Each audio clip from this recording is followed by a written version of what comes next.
Remember that time Disney World did a bad job with the future? Today we are talking about Tomorrowland. Tomorrowland is a hit movie featuring George Clooney. Wait a minute. Is that not what we were talking about? Tomorrowland, one of the themed lands at Disney's Magic Kingdom. It is all about the worlds of tomorrow. Robots, lasers, future. Arguably the worst one. So Tomorrowland is located in Magic Kingdom and was an opening day land that opened with the park. It was intended as a look at the future. Tomorrow, not Wednesday, but like, tomorrow.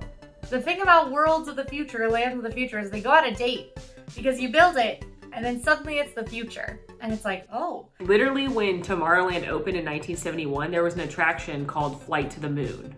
We could go to the moon in the future? No, we went to the moon in 1969. Then it's kind of like Yesterland, right? It's a problem.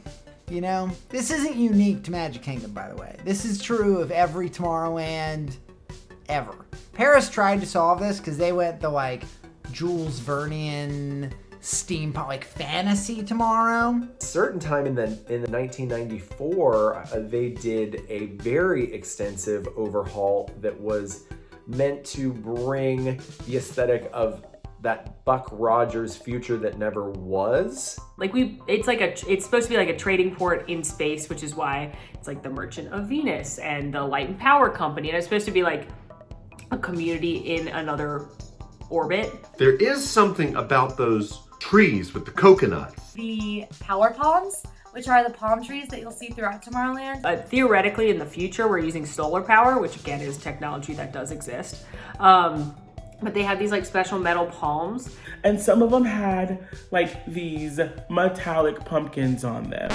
Well, not pumpkins, metallic coconuts. They're charging, the palm fronds are charging their solar panels, and then they're feeding the power into the coconuts, and then the power companies come and harvest these coconuts and use them to power Tomorrowland. And so there's this line of trees that you can see this, and one of the trees has all the leaves folded in because it's got all the sun power in there. My favorite part of Tomorrowland is walking through and seeing the movement, right? I love seeing the Astro Orbiter going with all the planets and the rockets, and then the People Mover goes by. My favorite part of Tomorrowland is that you can meet Buzz Lightyear there, duh. What kind of question is that? I am a big fan of several of the rides of Tomorrowland. I think Tomorrowland has some awesome rides. My favorite part of Tomorrowland, I'm gonna have to say my favorite part is Carousel of Progress. What's your favorite part of this land? Oh, it's the land I can meet my boyfriend? That's my favorite part of it. I am obsessed with the People Mover, paging Mr. Morrow, Mr. Tom Morrow. I think Tron needs to get going because we need Tron in Tomorrowland. If for no other reason than we need that railroad back. Probably hear some pretty futuristic tunes, and that's because Tomorrowland is the land of tomorrow. The Carousel of Progress was Walt's own idea from beginning to end. He loved it. All right, so there is a lot to do in Tomorrowland. Space Mountain is your headliner. Buzz Lightyear Space Ranger Spin. Carousel of Progress, People Mover, Astro Orbiter. Of course, Tomorrowland Speedway. The nightmare attraction where you drive a little car that goes 4 miles an hour. Smog-inducing terror that won't leave Tomorrowland. And it takes all of the muscles in your entire leg to push the pedal down. Go-karts, except for they go 3 miles an hour. And it smells like diesel and it sounds like this. It's a horrible attraction. Let's start with the absolute greatest ride in Tomorrowland, Space Mountain. The original Space Mountain and best there in Florida. It's essentially the Matterhorn in a dark room. Literally, whenever I get on that ride, I feel like I'm getting on the Matterhorn bobsleds at Disneyland. Space Mountain is a roller coaster that is a ride through space. And I love it. It is one of my favorite rides in Disney World. And one thing that's great about Space Mountain is it was a Disney World OG. Most of the time with classic attractions, they're Disneyland OGs first, and then Disney World just gets a worse version of it. But Space Mountain was made specifically for Disney World. It opened in 1975, and then it went to Disneyland. My daughter will only ride this ride in California because she wants to sit by her mother or father while she's riding it. And in Florida, it's too scary for her because she feels like she's gonna fall out. I think the dark makes it less scary, because I've heard people when the lights are on say that it really feels like you're about to get your head lopped off. It looks like it's being held together with duct tape and a prayer, and it's very tight in there. And I don't want that. I like my head where it is, on my shoulders. Like, my husband's 6'4", he kind of rides it like this. You feel like you can't put your arms up, but like you could. I'm not going to. I wouldn't recommend you do, but you probably could. Carousel of Progress is a show and a ride.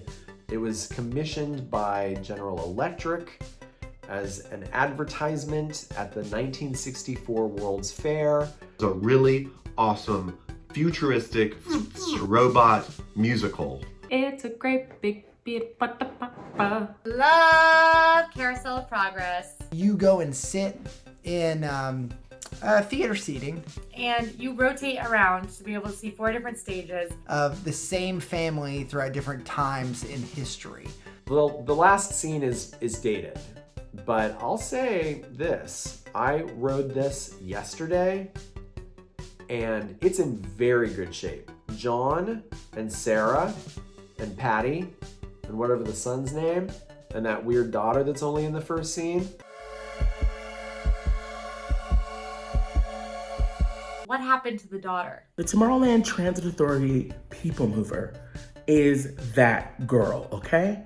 She is Carrie Bradshaw in Tomorrowland. Fun fact alert is a derivative of an attraction they debuted at the 64-65 World's Fair called the Ford Magic Skyway. On the Ford Magic Skyway, basically they had a bunch of Ford convertibles lined up, and they used like a pulley system with wheels under them to motor them forward, and they were all connected. And you would go through different scenes. Like, you went through a dinosaur scene, which is actually on the railroad at Disneyland now. And that gave them the idea for the People Mover, which is actually run with, you're never gonna believe it. Are you ready for the answer? Magnets? What? There are magnets on the bottom of the cars, and then there are also magnets on the track, and they're the same charge. Because if you know anything about science, which I don't, one thing I do know is that if you have magnets that are the same charge, they repel each other, so it repels it to the next magnet. It's one of my favorite experiences, especially if I'm wanting to just like get off my feet for a minute. Right now, you get a good view of Tron. Tron! Light cycle ride. So Tron is going to be the newest ride that comes to Magic Kingdom.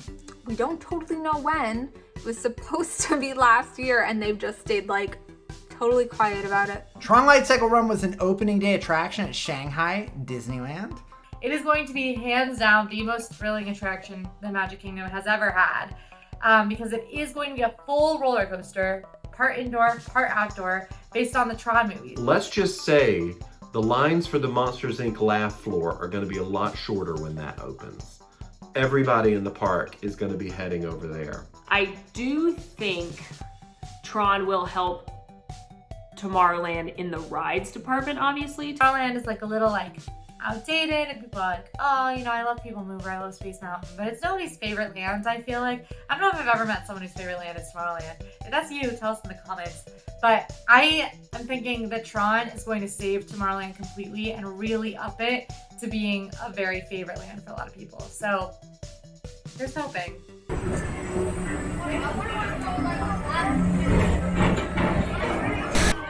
Bye, Buzz! Bye, Buzz! Entertainment in Tomorrowland is very few and far between. There's not a ton. There's not a ton. You have Monsters Inc. Laugh Floor, which is like an attraction / show where you go meet the monsters from Monsters Inc. You can also find characters that will be located on the stage in Tomorrowland. Most notably, you can usually see either Stitch or Buzz Lightyear. And it used to be Push the Trash Can. And that sounds ridiculous for me to say you can meet a trash can, but you could. And he'd ride around and he'd talk to you, talking trash can. And he'd be like, oh, I'm Push. What's going on? I'm gonna ride around, talk up trash. Hey, stop putting your trash on me. I can't get out of the way. Monsters Inc. Laugh Floor, of course. That is a great form of entertainment. You know, at the end of Monsters Inc., when they learned that laughter has more power than scream to power Monstropolis, well, this is Mike Wazowski's idea of, instead of having the monsters go to children individually to get their laughs, they would bring in a bunch of people into Monstropolis, make them laugh all at once, and then they could get more energy to power their city. So this is the realization of that. So it's basically a comedy club where different monsters are telling jokes. This is something that I love doing when I go for one of the after hours parties, kind of like starting your evening of nightlife out with a visit to the comedy club. That's entertainment, right? The show's different every time. The technology is the same as Turtle Talk with Crush, where the monsters are live reacting to what people in the audience do and say. I love watching the monsters make fun of that guy in the audience. That guy. I've never been that guy. It's usually like a dad who is thrilled to be there. I could wear a fake mustache and I could be that guy. Yeah, that's what I'm gonna do. Under a regular circumstances, you can meet my one and only Buzz Lightyear. I think that Molly's connection to Buzz is great. Like I said, as a Buzz fan, I get it. I don't know about, did Buzz and Molly date? I didn't know. The nicest thing about Molly's connection with Buzz is how transparent she is with her relationship. I get it, how it can happen. You can fall in love with an animated character. I wonder what it stems from. I wonder why Molly likes Buzz so much. I've never asked. Maybe that's something I should have asked by now. I just love him so much.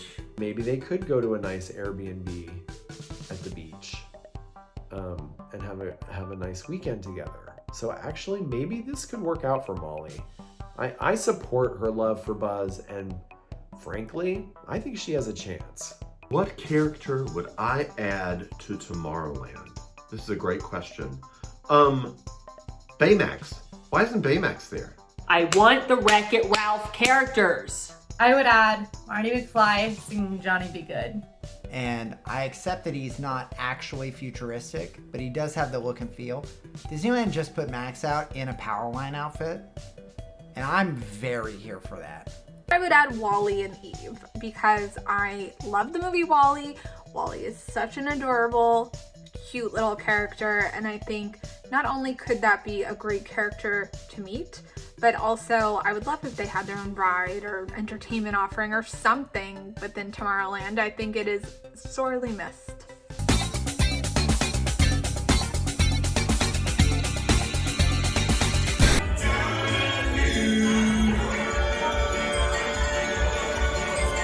My name is Breedlove. I am a vegan. That means I don't consume animal protein. This is a section about food. Everything you hear here will be irrelevant to my existence. Tomorrowland has a deceptive amount of food. You're expecting it to be like Dippin' Dots or space dehydrated ice cream, like ice cream of the future. We sent this to everyone. So I have to try this? It's crumbly. It is dusty. This is a freeze-dried ice cream sandwich that I now have to eat for your pleasure. Oh, why is it so crunchy? What is this? What is that? Everyone is probably being super dramatic about it. Oh, God. It's not terrible. Well, I can't eat this. But, no offense, Tomorrowland, but chili cheese dogs are not futuristic. So in Tomorrowland, you can find Lunching Pad, which is best known for the cream cheese stuffed pretzel, I would say. Andy Gravity's Galactic Goodies is where you can go for some sweet treats in Tomorrowland. It's right there across from the exit of the Tomorrowland Speedway. You can get yourself a root beer float. You can get a cool ice cream with sprinkles on it. You can get a little Mickey sundae and the little brownie ears sort of make a Mickey. It's really cute.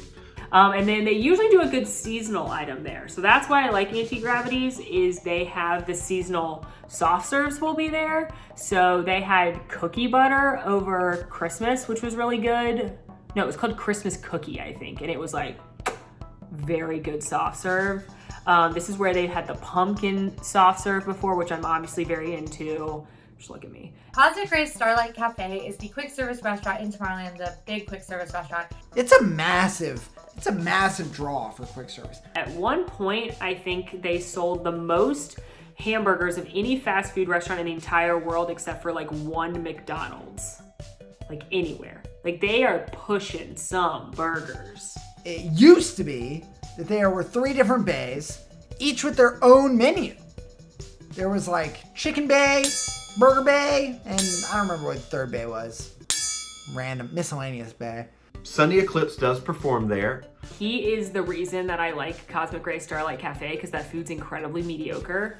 And I have been there with like every member of this team almost. Breedlove and I have shared some beautifully romantic moments in Sunny Eclipse's presence. But it's good, and you should pay attention and listen to the lyrics because it's funny and it's a good show. And I love Sunny Eclipse. He is a legend, an icon. If I could add a restaurant or food to Tomorrowland, what would it be? What if you did a signature dining experience, like a prefix multi-course meal in a restaurant where it's like being in space, and it's like out the windows is the vast expansive earth, because you've ridden, how would you get up there? I would just move Pizza Planet in there. Take an elevator, how many miles would you have to go? 220-ish miles? But yeah, give me a Wall-E themed to an extent, because I'm not realizing that's maybe not what we want. We don't want everyone like hobbling about with just like a giant cup of soda, which is basically what Wall-E is. And I would hope that if they were gonna make something like that, it would go to the Magic Kingdom, where they're in dire need of more restaurants and better food. And I would hope they would never put that in a place like Epcot, which is already drowning in amazing cuisine. But that's my idea. Overall, I love Tomorrowland. I love the concept. I love the ideas of it. It has some of the best attractions to me in the park. However, it just doesn't feel like tomorrow, and it needs an update. I want to fast forward to tomorrow, and like, wouldn't it be cool to see Tomorrowland in 10 years, 20 years? I think giving the land TRON is going to bring it a little more into the future, if you will, because Tomorrowland has not really received newness or updates in quite some time. No, TRON won't save Tomorrowland. TRON will be a welcome addition to Tomorrowland, but it won't save it. The whole land needs to be redone. TRON alone is not powerful enough. I am a Tomorrowland person. I'm an Epcot person. I'm a futurism, retrofuturism kind of a person. And that's all there is to it. I love Tomorrowland. And I'm coming to you live from the prison. Yet again. Been a minute. I moved around a little. I sat on my couch for a couple episodes. Went and got hosed down.